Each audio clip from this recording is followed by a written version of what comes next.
Hey there, if you're new to the channel and you want to learn everything there is to know about New Smyrna Beach and surrounding areas like Daytona Beach, you come to the right place. My name is Matt Ecoff. I'm a local real estate expert. I'm here with my beautiful wife, Rachel Ecoff, and we're here to share everything from the best neighborhoods to the hottest spots around town. Listen, we get phone calls, emails, Zoom invites, text messages every day from people just like you wanting to move to the beach. So whether that be in 2 days, 20 days, or 200 days, please don't hesitate to reach out. I'd love to help you move to the beach. Make sure that you hit the like button and subscribe so you get the notifications and updates about everything there is to know about Daytona Beach, New Smyrna Beach, Ormond Beach, Port Orange, Edgewater, and surrounding areas.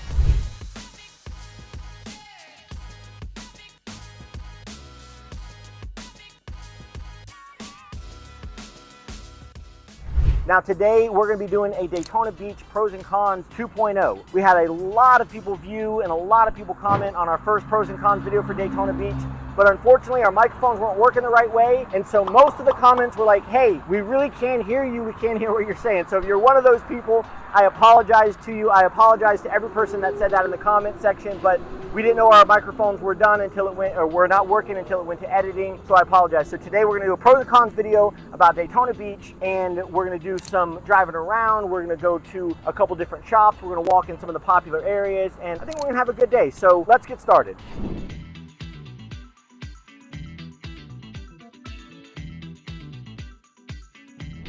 All right, so we're here to talk about the pros and cons, top 5 pros and top 5 cons of Daytona Beach. And we have working microphones, so hopefully everybody that didn't get to hear this video before can hear it now. We did another one of these videos, and it had a ton of views and a ton of comments and a ton of thank yous, but also a lot of people that said, we can't hear you, we can't hear you, we can't hear you. And yeah. I apologize, we didn't know until after editing, after we had done everything, that the audio wasn't working the right way. So we're doing this time again. Last time was during spring break. We are at the Hard Rock Hotel right now, and we knew that it's a Wednesday, so there's not a lot of people here, and we knew that it would be quiet around us, so hopefully this one works. So this is new microphones too. Daytona Beach Pros and Cons 2.0. 2.0. Okay. So let's start with the pros, because I'm an eternal optimist, and let's talk about affordable living.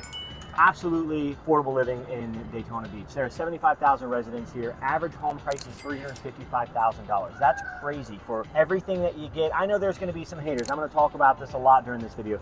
There are going to be some Daytona Beach haters that live in Daytona Beach or from around Daytona Beach or maybe used to come to Daytona Beach.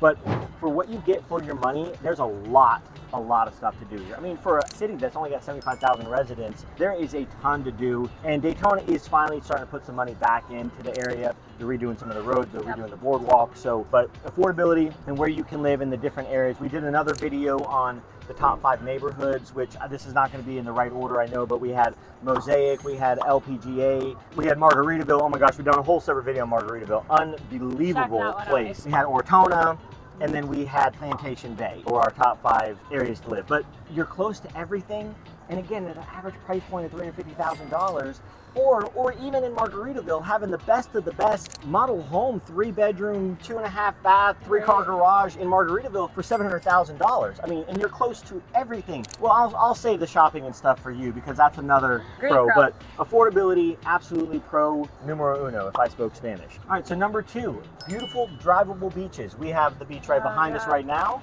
Daytona Beach has 23 miles of coastline. Most of it is drivable, and fun fact, which you probably already guessed, this is where the Daytona 500 started. It started down in Ponce Inlet. They drove down the road, turned onto the beach, and then drove the beach down, and that's where they made the loop, and that was the original Daytona 500. So it just made sense to do Daytona International Speedway here. But beautiful drivable beaches, and they are nice. Yeah, the beaches here are great, very family friendly, and very similar to the beaches that are in New Smyrna Beach, which is just, you know, what, we're 25 minutes from New Smyrna. Yeah, and so probably only 10 miles away, but unfortunately with the traffic and going out to 95 or US 1 and going south, around, it's going to be farther. But yeah, but the beaches here are nice, family friendly. You're going to see people out there doing surfing, paddle boarding. There's some surfers out there right now, and usually we have pretty good waves. But I will say, in my opinion, that the beaches here in Daytona have a lot more tourism traffic than the ones in New Smyrna. 100%. So if you're looking for beautiful beaches and they're drivable, so let's focus on the positives, and that is pro number 2. Yes. All right, pro number 3 is active outdoor lifestyle. Now, we spend a little time walking around downtown Daytona Beach, where there's vinyl shops and there's coffee shops and there's chocolate shops there. There's cigar shops, there's huge antique shops, tons of antique shops, a lot of really cool things, real walkable. We have surfing, we have kayaking, we have the Halifax River, we have the Intercoastal Waterway, you know, we have the yacht club. So we have a ton of outdoor activities. Zipline park outside. Yeah, there's a lot of, and like you were talking about how Daytona was putting more money back into their infrastructure. There's little parks like that, like we were walking around, popping up everywhere, and they're really nice. They are really well planned out, and yeah, the outdoor living in Daytona Beach is great if you are an outdoor enthusiast and you want to be in great weather. Florida is the place for you, and we've just got outdoor stuff year round here. Yeah, year round, because I mean we're not going to get colder than probably 60, 65 degrees, and that's really freaking cold. So yeah, boating, fishing is huge over here. Yeah, surfing, kayaking. I mean, and with the Intercoastal and how wide the Halifax is, you know, you can go out there in a dinghy, you can go out there on jet skis. Yeah, it's great.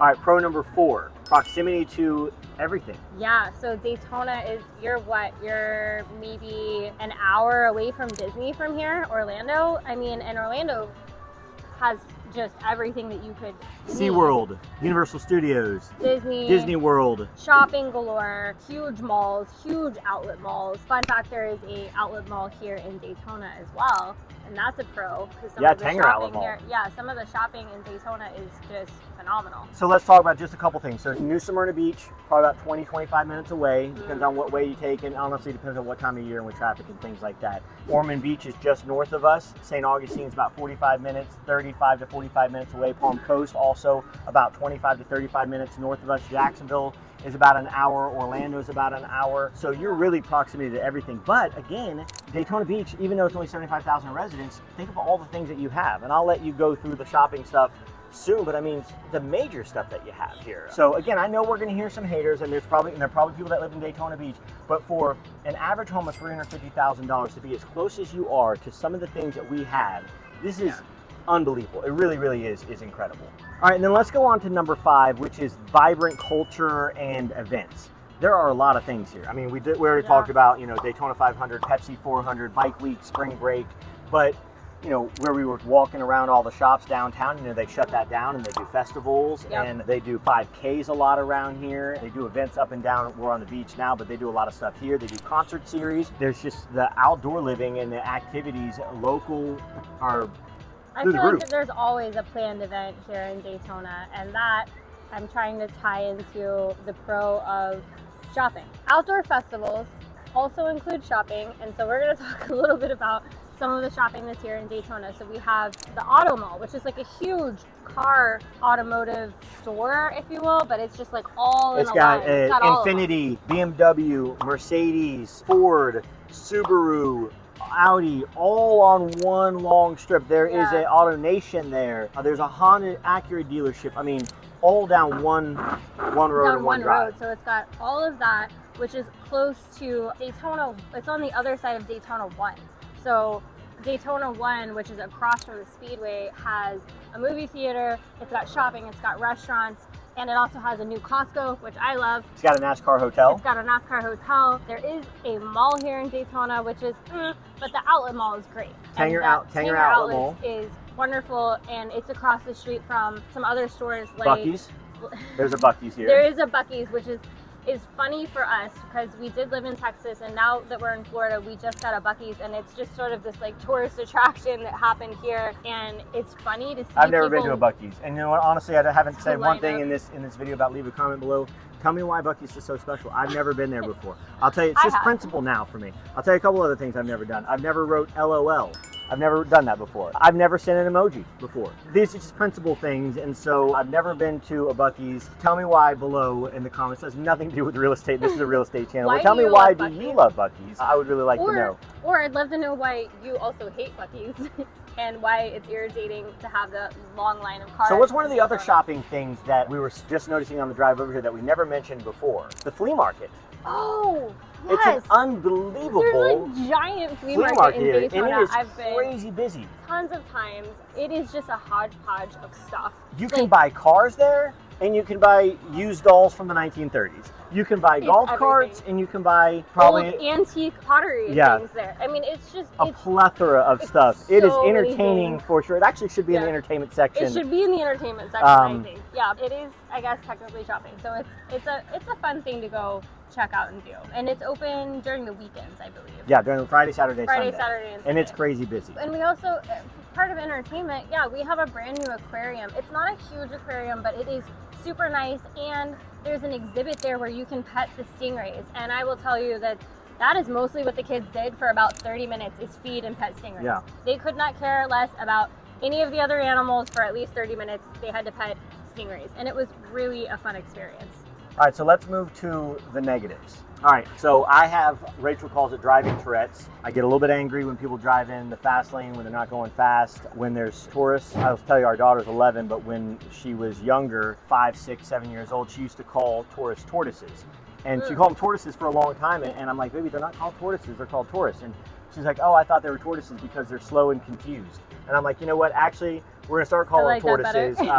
The driving and the traffic can be horrible sometimes in Daytona. In fact, a lot of the locals won't even go out. They'll stay in, or they'll go to Ormond Beach, or they'll go to New Smyrna Beach just because it gets crazy with the traffic. So traffic and crowds can definitely be a con. And I'll say that with crowds, and this is the same thing in New Smyrna, this is the same thing in Edgewater, same thing in Ormond Beach. Tourists don't take care of the area as much as we do, as much as the locals do. And so to me, that's a huge con living here. So depending on your neighborhood, like if you lived in Ortona, for example, which is the only top 5 neighborhood that is beachside, you're gonna have some serious traffic for basically from spring break until September, until school goes back. You're gonna have some major traffic. Now, if you're in LPGA, if you're in Mosaic, you're in Margaritaville, you're not really gonna have to worry so much because you're on the other side, because you're on the west side of 95. But tourists and traffic is pretty crappy. Number 2, I'm gonna speak on this for just a second, is the aging infrastructure in some of the areas. We have some really old areas in Daytona, and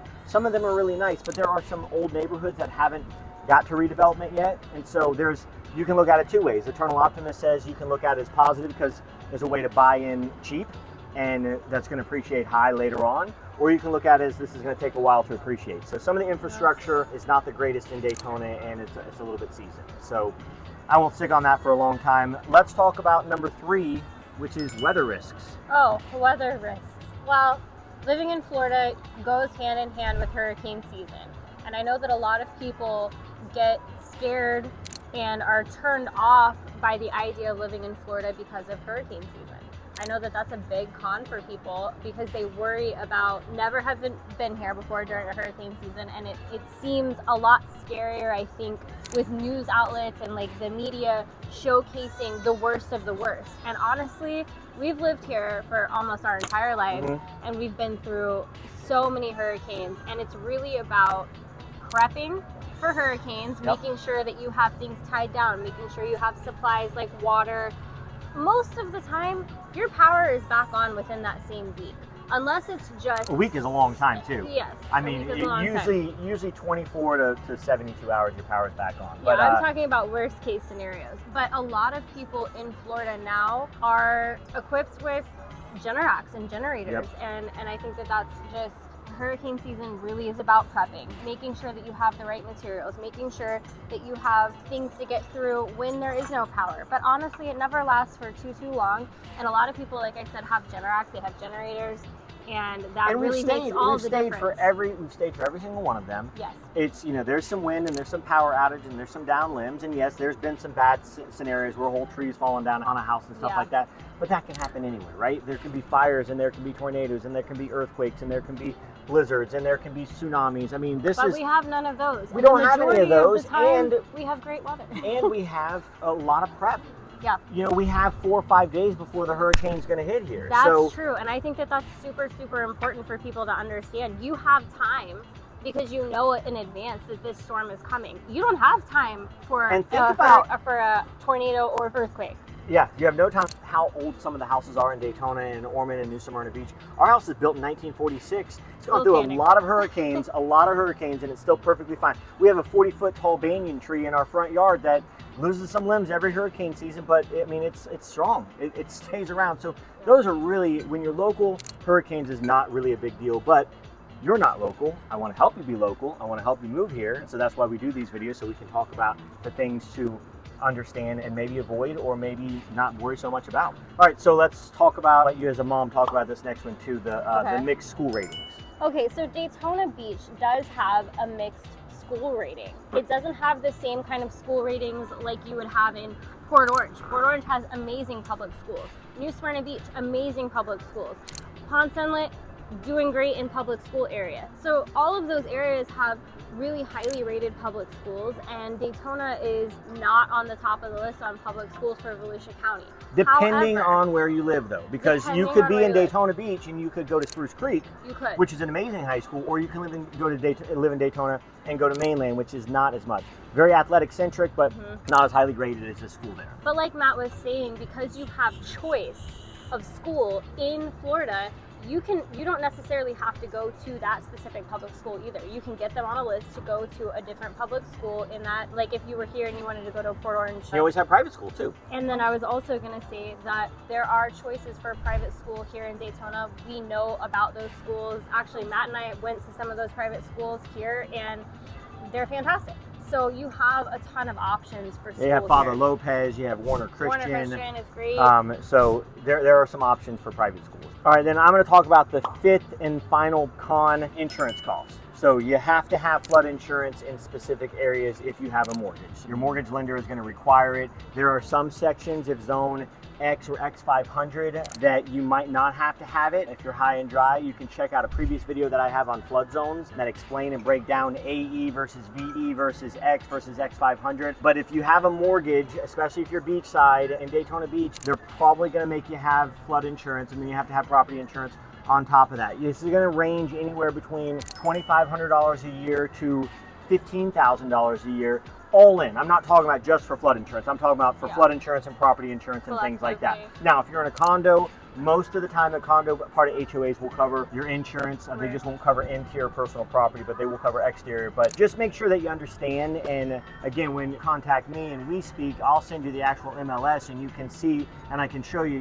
this is flood zone X, this is X500, this is flood zone AE, which we want to stay out of completely, and if flood insurance is going to be required or not. And if it is required, then I can connect you with somebody that's local, and we can shop the best rates. But that's not something that you're going to need in downtown Dallas, or you're going to need in Arizona, or you're going to need in Atlanta, Georgia. Right. So we have to bring it up as a con because insurance costs are going to be a little bit more expensive. However, I mean, it's a cost to protect your property, protect what you're purchasing into, and I think that that's really important for people. Absolutely.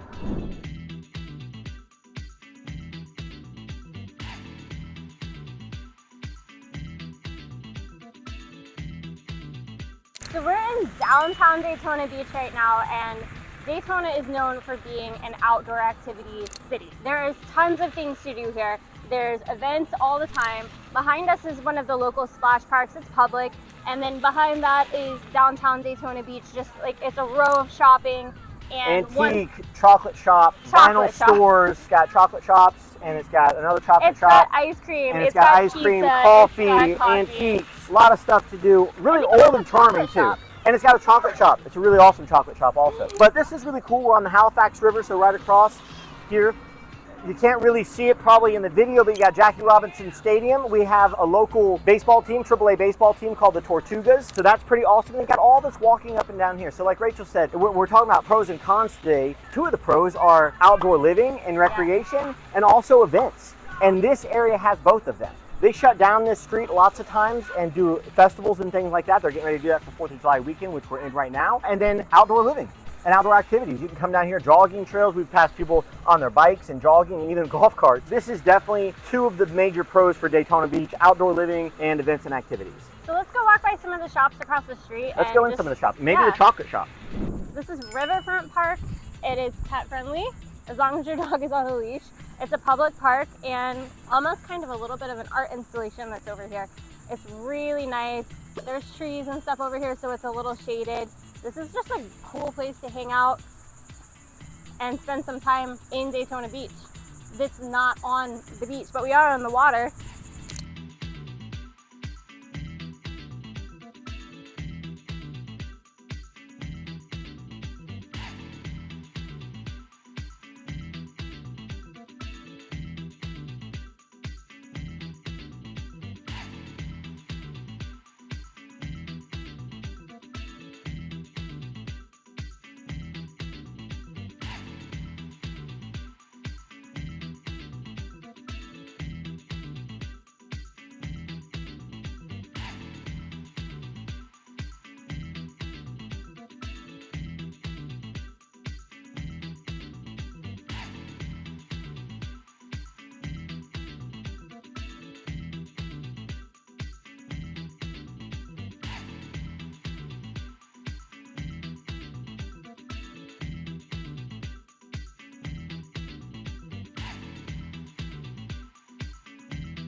We're at the Hard Rock Hotel in Daytona Beach. So Daytona Beach has a Hard Rock Hotel. We're gonna probably grab some food, and then behind me was the 43rd annual Grammy Awards, what Madonna showed up for her performance. If you look up that video, it's pretty funny, but it's here in the hotel.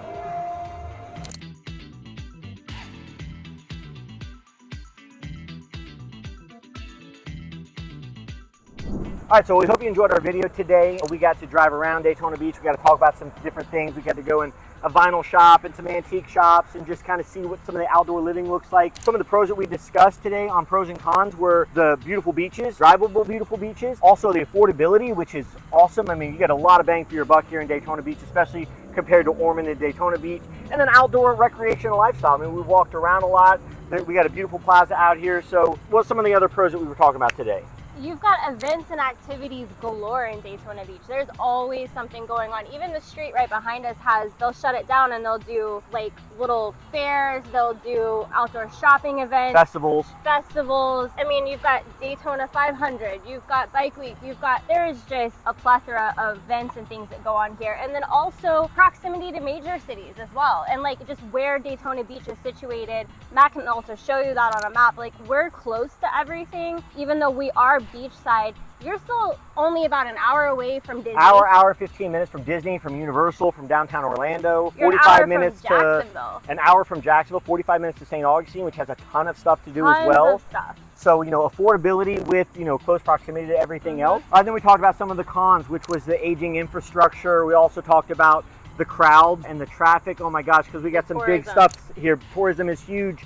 You got Bike Week, you got Daytona 500, you got Pepsi 400, you have Jeep Week. And there's a lot of different stuff. You have Spring Break, which is a tourist destination because locals will go to New Smyrna Beach. They don't go to Daytona, so out-of-towners are going to Daytona. So those are some of the negatives. What were some of the other negatives that we talked about today? So you've got a mix of school ratings in Daytona Beach, but if you don't like the public school system, there are options like Warner Christian. There are private schools that are in Daytona. Just options for Father Lopez. Also, you've got insurance is a big deal in Florida. Yeah, flood insurance, high risk. Insurance is high here. So and there's some low-lying areas in Daytona. So that's definitely something to consider. And then also, obviously, weather. You know, we get hurricanes and storms every year.